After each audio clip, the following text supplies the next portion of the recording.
एक तो विचारधारा पर कि सामूहिक प्रयास का मतलब क्या। सामूहिक प्रयास लोकतंत्र की सोच का द्योतक है।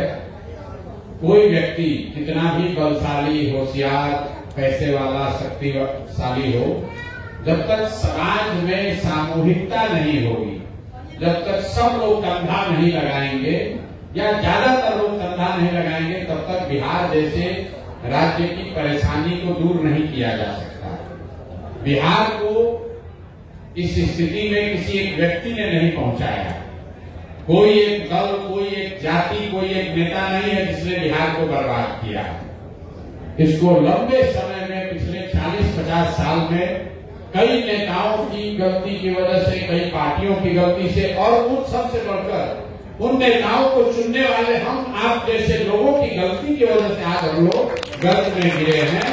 तो अगर सब लोग मिलकर बिहार को हम लोग गर्त में गिराए हैं तो निकालने का जिम्मा भी सब लोग का है। इसलिए लिखा हुआ है सामूहिक प्रयास। दूसरा जो सवाल आपने भाई साहब ने किया कि नीचे गांव देहात में अंतिम वार्ड में घर तक शायद जनसुराज का बहुत कार्यकर्ता आपको नहीं दिख रहा है। बात तो ठीक है। 13 करोड़ बिहार की आबादी है।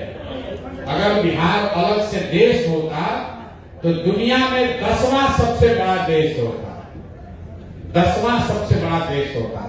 13 करोड़ आबादी तक किसी बात को, विचार को, व्यक्तित्व को, प्रोग्राम को पहुंचाने के लिए चाहे आप दिन रात जितना भी मेहनत कर लीजिए, एक समय लगना ही लगना है। इतना बात तो आप जरूर मानिएगा कि 2 वर्ष पहले जितने लोग जनसुराज के बारे में जानते थे, इससे प्रभावित थे, इससे जुड़े थे, उससे कई गुना ज्यादा लोग आज जनसुराज को जानते हैं, इससे जुड़े हैं या इसकी ओर देख रहे हैं। संगठन जो है वो गीली मिट्टी से दीवार बनाने के जैसा है। गीली मिट्टी, गिलावा का जो दीवार बनता है उसको आप एक दिन में नहीं बना सकते। थोड़ा आप दीवार बनाते हैं, वो गीली मिट्टी थोड़ा सूखती है, फिर ऊपर से उस पर मिट्टी डालते हैं। एक ही बार दीवार उठाइएगा तो पलट जाएगा। संगठन भी सतत बनाया जा सकता है। आपको लग रहा है कि जनसुराज का प्रचार और होना चाहिए, बहुत अच्छी बात है, होना चाहिए। आपको एक आंकड़ा दे देते हैं।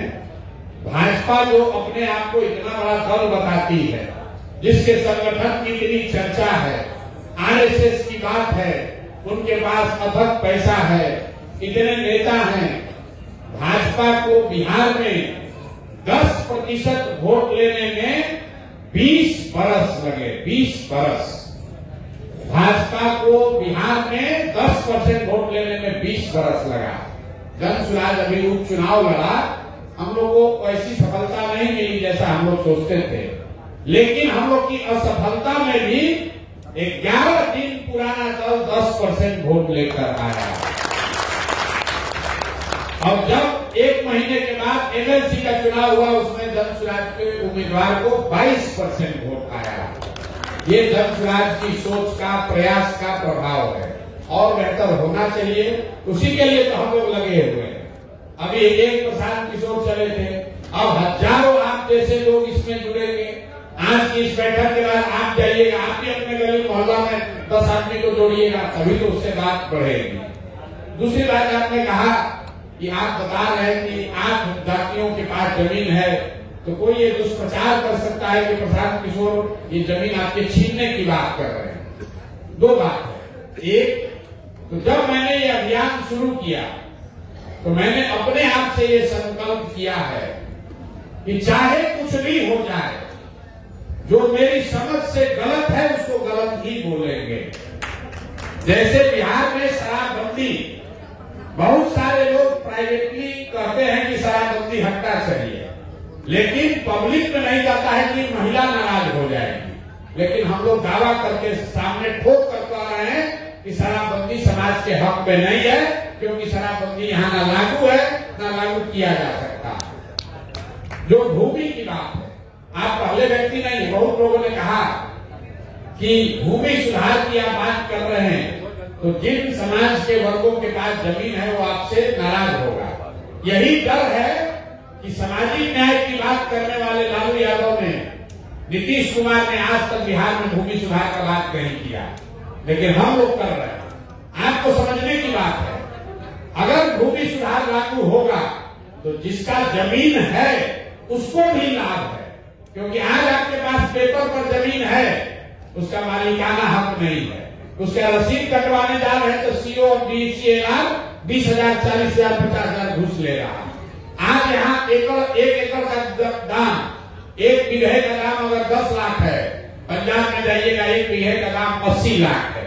तो अगर बिहार में तरक्की होगी, भूमि सुधार लागू होगा, तो उससे जिनके पास जमीन है उसका भी फायदा होगा, और जिनको जमीन नहीं मिली, 1/3 जमीन यहाँ सरकारी डिस्प्यूट में पड़ा हुआ है। जरा आप पूछिए, विनोबा भावे 10 साल पैदल चले, भूदान आंदोलन बिहार में हुआ, लाखों एकड़ जमीन उन्हीं समाज के लोगों ने दिया जिसके पास जमीन थी। वो जमीन कहाँ गया, किसको मिला वो जमीन, कोई पूछने वाला नहीं है। बिहार में भूमि सुधार लागू होगा तो जिनके पास भूमि है उनका भी फायदा है, और जिनके पास भूमि नहीं है उनका भी फायदा है। तो इसमें डरने वाली कोई बात नहीं है। चुनाव में आप जाकर कुछ बोलिएगा तो कोई विरोध करेगा ही, लेकिन सबसे बड़ी बात है कि जो सही है वो बोलना, चाहे कोई नाराज हो या खुश हो। और दूसरी बात कि जो नाराज हो रहा है उसको समझाने की बात है कि तुम्हारा इसमें फायदा है, तुम्हारा इसमें नुकसान नहीं है। शराबबंदी हटने से महिलाओं का फायदा है, उनका कोई नुकसान नहीं है, क्योंकि उनके घर के लड़के आज भी शराब तो पी ही रहे हैं। जो 100 रुपया का शराब था वो 400 रुपया में पी रहा है, और जहरीली शराब पी रहा है, उससे उसका लीवर खराब हो रहा है, जहरीली शराब पीने से उसका मृत्यु हो रहा है। अब कोई उससे फायदा नहीं है। शराबबंदी का नाम लिया, शराब का दुकान बंद हो गया, होम डिलीवरी चालू हो गया, ऐसे शराबबंदी का क्या फायदा है। तो इसको डट कर जन सुराज खरी खरी बात बोले। जन सुराज में जो लोग जुड़े हैं उनको मालूम है कि प्रशांत किशोर एकदम खरी बात, जन सुराज खरी बात कह रहा है, बिना लाग लपेट के बोल रहा है, कोई लल्लो चप्पो वाली बात नहीं है। ठीक लगे तो मानो, और न ठीक लगे तो जैसे जिंदगी बीत रहा है वैसे बिताओ। आपने पूछा शिक्षा को कैसे सुधारिएगा, तो लंबी चर्चा है, लेकिन 1-2 मिनट में आपको बताते हैं कि शिक्षा को लेकर जन सुराज की क्या सोच है। पूरे दुनिया में जहां पर भी अच्छी शिक्षा व्यवस्था बनी, वहां का मूल मंत्र यह है कि स्कूल, हर बच्चे तक स्कूल पहुंचाने के बजाय अच्छे स्कूल में बच्चों को पहुंचाया जाए। यहाँ जो बिहार में शिक्षा नीति है, ये सत्तामूलक शिक्षा नीति के नाम पर हर गांव में, हर पंचायत में 4 गो 5 गो विद्यालय खोल दिया। विद्यालय नहीं खुला, विद्यालय के नाम पर बिल्डिंग बना दिया। तो नतीजा क्या है, जहाँ बिल्डिंग है, गुलाबी रंग का रंगा हुआ है, वहां पर पढ़ाने वाला शिक्षक नहीं है। जहाँ शिक्षक है वहाँ बिल्डिंग नहीं है, जहाँ दोनों है वहाँ पढ़ाने की कोई व्यवस्था नहीं है, जहाँ तीनों है वहाँ बच्चे ही नहीं है। तो इसको सुधारने के लिए दुनिया में जो लोग इस चीज को समझते हैं, उन्होंने क्या कहा कि नहीं, अगर पूरे प्रखंड में 50 विद्यालय के बजाय 5 अच्छे विद्यालय बना दिए जाएं और लोगों को स्कूल बस की सुविधा दे दी जाए, ताकि लोग अपने बच्चों को स्कूल बस से स्कूल तक ले जाएं, तो वो ज्यादा बेहतर है। अब आप कैसे होगा, इसी बिहार में नेतरहाट का नाम आप सुने होंगे, आप शिक्षक हैं। नेतरहाट सरकारी विद्यालय था। इसी बिहार में नेतरहाट, एक नेतरहाट से 1500 से ज्यादा IAS IPS बने हैं, एक विद्यालय से। आप जरा समझिए कि अगर हर प्रखंड में एक भी नेतरहाट होता तो बिहार में कितने बच्चों का, कितने परिवार का जीवन सुधर जाता। तो जन सुराज की सोच ये है कि हर साल एक प्रखंड में, हर प्रखंड में एक विद्यालय को नेतरहाट के स्तर का बनाया जाए। क्यों एक विद्यालय? क्योंकि उतना ही पैसा है। अगर हर प्रखंड में एक विद्यालय को नेतरहाट जैसा बनाना हो तो बिहार में 15 से 20 हजार करोड़ रुपया खर्चा लगेगा। तो हम लोग की सोच ये है कि हर साल प्रखंड के स्तर पर एक विद्यालय को नेतरहाट के स्तर का बनाया जाए। तब और जब तक दूसरे विद्यालय पर दूसरे बच्चे कहाँ जाएंगे, तो घोषणा की गई कि जब तक सरकारी विद्यालय नहीं सुधरेगा तब तक आप अपने बच्चे को प्राइवेट स्कूल में भेजिए, उसका फीस सरकार की ओर से दिया जाएगा। और अगले 5 वर्ष में अगर हर वर्ष आप एक विद्यालय भी सुधारते हैं तो 5 वर्ष में हर प्रखंड में 5 को बढ़िया विद्यालय बन जाएगा। आप जरा बताइए, शहर में आप रहते हैं, विद्यालय आपके घर के बगल में नहीं है, आपका बच्चा कैसे जाता है? स्कूल बस से जाता है। अगर आपको मालूम है कि 5 किलोमीटर दूर एक बढ़िया विद्यालय है, अपने बच्चे को कंधा पर बैठा के ले जाइएगा, साइकिल पर ले जाइएगा, बजाय इसके कि आपके घर के बगल में विद्यालय, वहां पढ़ाई नहीं होगा, खिचड़ी खिलाया, घरे भेज दिया। लेकिन आधा से ज्यादा विद्यालय को बंद कर देंगे और सिर्फ अच्छे विद्यालय ही चलाए जाए, तभी बात बन पाएगी। अभी बिहार में 4 लाख शिक्षक है, लेकिन कोई ऐसा विद्यालय नहीं है जहां सभी विषयों के अच्छे शिक्षक हों। लेकिन अगर पंचायत के स्तर पर 6 विद्यालय के शिक्षकों को इकट्ठा कर दीजिए तो कम से कम एक विद्यालय जरूर ऐसा हो जाएगा जहां सभी विषयों की अच्छी पढ़ाई हो सकती है।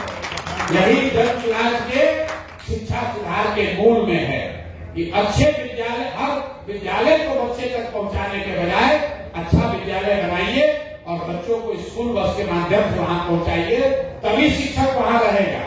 नहीं तो हर गांव में खोल दीजिएगा विद्यालय, मान लीजिए विद्यालय खोल भी दिए तो भी टीचर वहां रहेगा कैसे? उसको तो रहने का जगह नहीं है। टीचर का बच्चा बीमार पड़ेगा तो वो कहाँ जाएगा? वहां तो अस्पताल नहीं है। इसीलिए दुनिया भर में ऐसा बनाया गया है कि हर गांव में अस्पताल हो या न हो, हर विद्यालय में, हर गांव में विद्यालय हो या न हो, 4, 5, 7, 10 जगह पर हो जहां लोग पहुंच सके, उनको पहुंचने की सुविधा दे दी जाए। अगर अस्पताल हो, थोड़ी दूरी पर भी हो और एम्बुलेंस की सुविधा रहे तो गांव से लोग वहां पहुंच सकते हैं। और हर गांव में जाइएगा खोलने अस्पताल तो कभी खुलेगा ही नहीं, वो खाली उसमें भैंस या बकरी बैठेगी, कभी उससे खुलने वाला नहीं। देख लीजिए जितना पीएचसी और सब सेंटर खुला है उसमें किसी का इलाज नहीं हो रहा है। अगर सरकार वहां डॉक्टर का पोस्टिंग कर भी लेगा तो डॉक्टर जीने में भागता है, पैसा दे देता है, भाग जाता है। उससे अच्छा है कि कम से कम प्रखंड में 2 अच्छा विद्यालय, 5 अच्छा विद्यालय और 2 अच्छा अस्पताल खोल दीजिए।